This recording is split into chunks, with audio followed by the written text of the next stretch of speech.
Create a gradient layer. Make the gradients color black and white.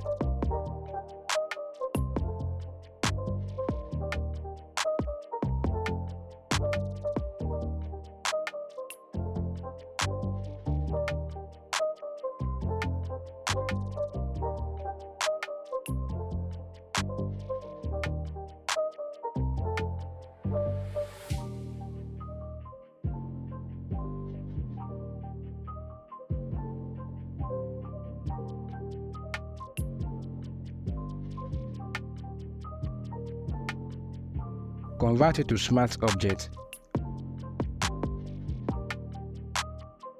Go to Filter, under Pixelate choose Color Halftone. Input this number.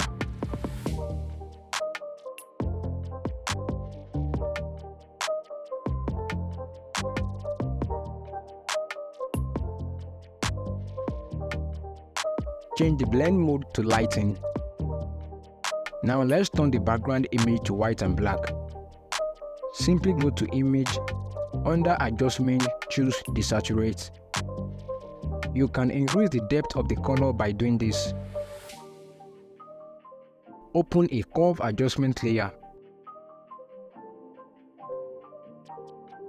Drag this downward. That is it.